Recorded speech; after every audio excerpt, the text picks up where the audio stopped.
memang akan dilalui. Tetapi itu sifatnya tidak penuh. Mungkin dia buka tutup saja, artinya pas arakan lewat, mana perempatan itu akan ditutup dulu sementara, setelah arakan lewat, dia akan dibuka kembali. Tetapi nanti ada beberapa yang pengalihan yang sangat total itu saat tanggal besok pagi jam 8. Jam 8 pagi itu akan ada penutupan dulu pengalihan dari veteran menuju ke Jalan Gatot Kaca. Artinya dalam rentang waktu dari besok sampai dengan tanggal 21, berapa kali ada penutupan jalan, Pak? Di tanggal berapa saja gitu? Di tanggal 15 besok ada 3, kemudian di tanggal 21 itu ada 1 kali. Pas penuh dari Damsi yang berangkat dari ke Puri ke menuju Setre, itu jelas akan ada penutupan di beberapa perempatan-perempatan yang ada. Tapi itu sudah kita lebatkan koordinasi dengan 1 Kapolresta, 2 Dinas Perhubungan, kemudian pecalang desa juga akan turun melakukan pengamanan di lokasi itu.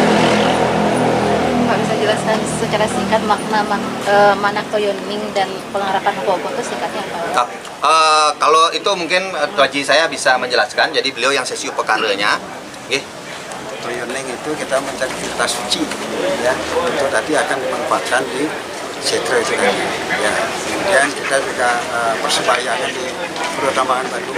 Semua prosesi yang alat-alat persembahyangan di sini akan dibersihkan di sana sebelum akan diajak ke Setre. Itu secara umum ya yang dilakukan. Kalau untuk pengarakan Ogoh-Ogoh maknanya apa? Ogoh itu untuk kan ini kita memuatkan jalan. Semua kita akan ada yang di luar nayar kita, kalau itu kita minta diberikan santunan mereka. Ya selama jalan itu akan diberikan suguhan-suguhan dan saji-saji lah. Sehingga nanti prosesi yang pada saat hari H-nya itu sudah berjalan lancar. Jadi kita secara kenyataannya mungkin bisa kita mintakan tadi, minta bantuan semua pihak yang terkait, tetapi secara yang kita tidak lihat, kita juga mohon. Karena hidup ini kan tidak kita yang ada saja, tapi semua yang ada di hidup di dunia ini, kita juga minta mohon doa restu dan mohon jalan supaya prosesi ini berjalan. Itu aja. Kalau selinggih yang dilibatkan total berapa? Total ada 12 selinggih yang kita libatkan dengan cara bergantian. Ya. Karena proses dari awal bulan Maret itu sudah kita manfaatkan semua. Ya, betul. Pak izin mungkin di tanggal 21 mungkin bisa dijelaskan sedikit makna dari Tumpang 11 seperti apa lalu badai seperti baik. Jadi penggunaan badai Tumpang 11 ini adalah ada tatanannya seperti itu. Kalau di Wangsa Ksatria itu ada sebenarnya sampai tahapan di Tumpang 9. Tumpang 9 jadi Wangsa Ksatria. Kemudian ada yang Tumpang 7, ada yang 5 dan ada 1. Ada yang malah yang paling sederhana malah tidak menggunakan alat sama sekali. Itu karena tingkatan upacaranya ada 3. Ada Niste, Madya, Utama. Nistenya ada 3, Madyanya ada 3, utamanya ada 3. Utamanya ini ada Utamaning Madya, Utamaning Niste, Utamaning Madya, dan Utamaning Utama. Utamaning Utama inilah yang menggunakan sarana yang paling lengkap seperti saat kita laksanakan. Yang boleh siapa? Itu memang adalah 1 keturunan raja.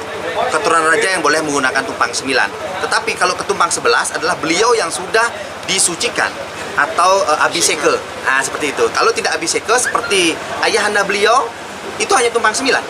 Tetapi beliau karena sudah abhiseka 100 tahun setelah Perang Puputan Badung 1906, tahun 2006 beliau dinobatkan sebagai raja setelah 100 tahun. Itu akhirnya beliau saat ini menggelar raja pertama malah di Bali yang menggelar raja dan dipuput oleh 3 nabi. Ya, nah itu akhirnya menyebabkan beliau secara pikayun ya, beliau memang boleh atau patut dan saat ini memang ada kemampuan untuk itu, dukungan dari seluruh masyarakat, dukungan dari keluarga besar, akhirnya proses upacara ini berlangsung dengan lancar. Itu makna, jadi kita berhak dan boleh menggunakan Tumpang 11 seperti itu. Mungkin kan di tanggal 21 ini berapa banyak masyarakat yang turun ke jalan untuk menyaksikan sejarah ini, Pak. Mungkin ada semacam himbauan kepada masyarakat, Pak? Ya, jadi seperti yang saya sampaikan tadi bahwa ini prosesi yang cukup besar dan pasti akan melibatkan banyak orang dan akan menjadi pusat perhatian.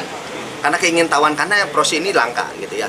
Otomatis kami juga akan melakukan antisipasi dengan baik kepada masyarakat ya. Kami juga akan menurunkan pihak-pihak terkait untuk mengamankan supaya tidak terjadi hal-hal yang tidak kita inginkan. Baik itu mulai dari pengamanan sampai kesehatannya pun kita akan siapkan. Kita akan lakukan penempatan beberapa titik-titik ambulan supaya tidak terjadi hal-hal yang tidak kita inginkan karena masyarakat cukup banyak berkerumun.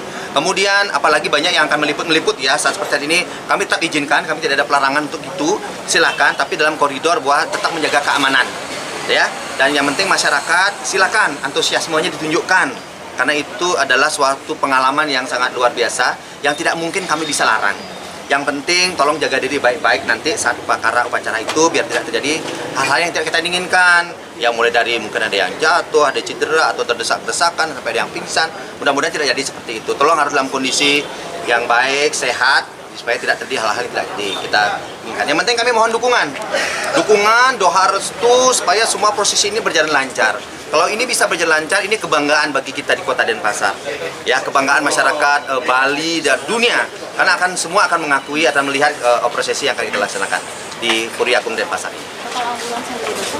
Kalau besok saat tanggal 15 kita libatkan 2, kemudian tanggal 21 kita libatkan dalam 4 ambulans.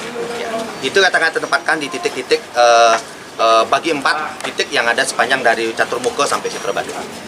Mungkin satu lagi dari saya yang terakhir, mengapa alasannya dimakamkan tanggal 21 Juni? Ya, nah sekarang itu semua berdasarkan penetapan hari baik itu berdasarkan dari wariga-wariga yang sudah ditetapkan oleh Hiden AB. Jadi beliau memiliki guru yang berhak memiliki kewenangan untuk menetapkan kapan tanggal yang digunakan, mulai hari Nyiramang, kemudian pengajuman, ngaskara seperti besok, dan sampai pelebon itu semua sudah ada ketekannya atau ada wariganya, dan boleh hanya digunakan untuk siapa-siapa saja. Itu sudah ada penetapannya, bukan keinginan kami. Ya, makanya kenapa kalau kami sih berharapnya secepat-cepatnya ya. Beliau mangkatnya itu di tanggal Februari, tanggal 18, tetapi prosesi pelepasan beliau itu di tanggal 21 Juni. Ini cukup makan waktu yang panjang. Berarti ini beliau yang sudah mungkin dari Niskala sudah membawakan jalan, dan akhirnya sang nabe atau guru beliau akhirnya tidak bisa, ya sudah tinggal melihat kalender wariga, akhirnya tetapkan tanggal seperti itu. Jadi kami ngikut, ya karena itulah hari yang terbaik yang sudah ditetapkan, dan tidak boleh sembarangan. Ya dalam hari penetapan hari-hari seperti itu kita tidak ada sembarangan, gitu. Sengaja mencari hari libur itu tidak bisa, ya karena memang sudah ada hari-hari baiknya seperti itu. Mungkin penjelasan sedikit seperti apa sih sosok beliau Pak di mata Bapak mungkin Pak? Ya, saya adalah kemenakan beliau. Ya, saya dari Puri Agung Belaluan, Titih. Jadi beliau itu adalah seorang orang tua, seperti orang tua saya sendiri. Ya, karena beliau juga dengan ayah kandung saya itu hanya selisih bulan saja, dan beliau sangat karib sekali. Beliau adalah sosok yang sangat penuh dengan panutan. Ya, beliau sangat sosok yang humble, sangat dihargai oleh keluarga besar kami se-Denpasar.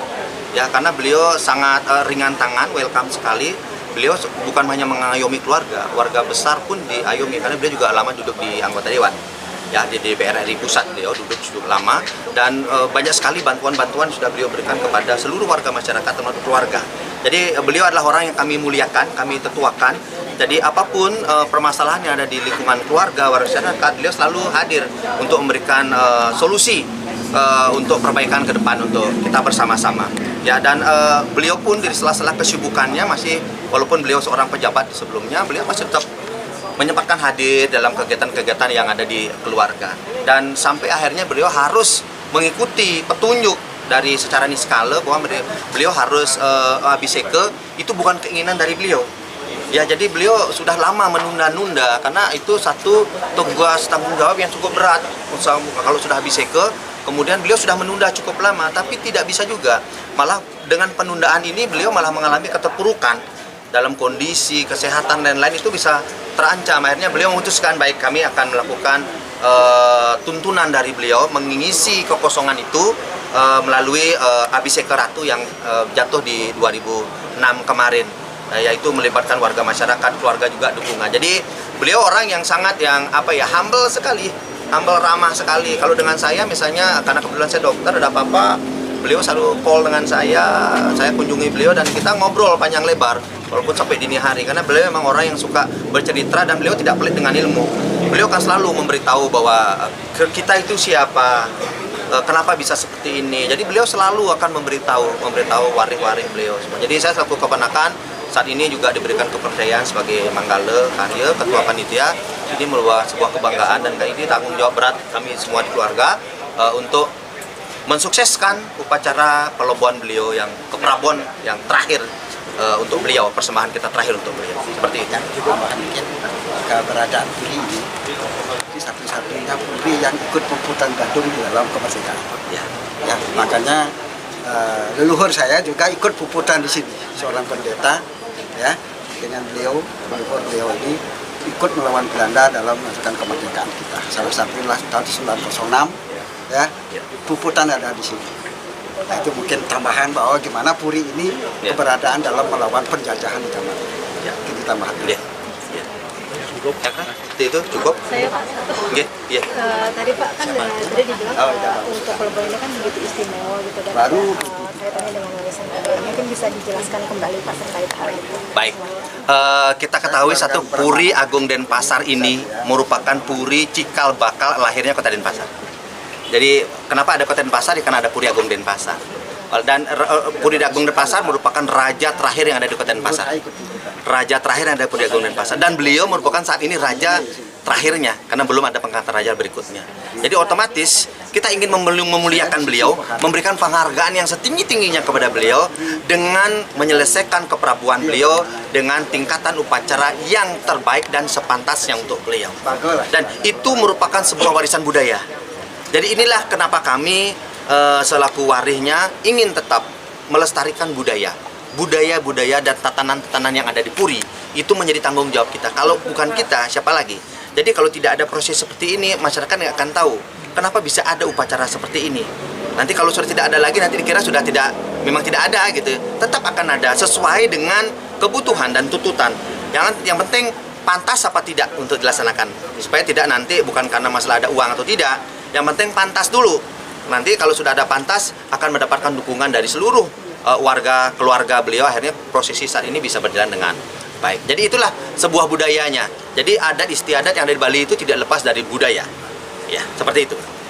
Terakhir sih, mungkin setelah ini kan kalau secara keterangan Haji tadi kan menyatakan kalau beliau ini kan raja terakhir. Ya. Nah, apakah setelah sepeninggal beliau ini apakah akan ada kemudian pembicaraan lagi atau penunjukan lagi tentang siapa penerusnya itu? Ya, baik. Sedikit aja. Oke, itu pastinya akan ada, ya, karena kita harus rembuk kembali dengan keluarga. Kira-kira siapa yang akan kita jadikan tetua yang akan menggantikan beliau karena setelah beliau mangkat tahun ini. Karena ini karena kita keluarga besar, bukan hanya Puri saja, ada Griya juga. Jadi kita harus minta pertimbangan. Kira-kira siapa yang akan pantas untuk meneruskan tahta atau meneruskan tugas-tugas Puri selaku pengayom, sebagai hulu atau ujung daripada keluarga besar yang ada di Puri Kota Denpasar ini. Jadi itu akan ada pembicaraan lebih lanjut. Jadi apakah nanti akan lanjutkan dengan ngadak penglingsir saja atau sampai abiseko kembali, kita belum tahu. Tapi yang jelas nanti kita akan ada kelanjutan setelah ini untuk duduk bersama dengan para keluarga besar untuk menentukan siapa kira-kira yang paling pantas untuk meneruskan, karena ini bukan hanya tanggung jawab Puri saja yang di sini, tidak, tapi tanggung jawabnya cukup besar kepada keluarga besar, kepada masyarakat luas, ke pemerintahan juga. Jadi dia harus mencari orang-orang figur yang tahu, mapan, cakap juga untuk hal-hal seperti itu. Cukup. Yang terakhir nama lengkap dan jabatan. Nama lengkap saya Dr. Ana Agung Ngurah Gede Dharmayuda MKes. Saat ini saya adalah keponakan beliau yang berasal dari Puri Agung Belaluan Titih Denpasar. Keseharian saya kepala bidang P2P di Dinas Kesehatan Kota Denpasar. Berarti selaku ketua panitia. Selaku ketua panitia atau Manggala Karya. Telepon. Terima kasih. Nggih, sama-sama.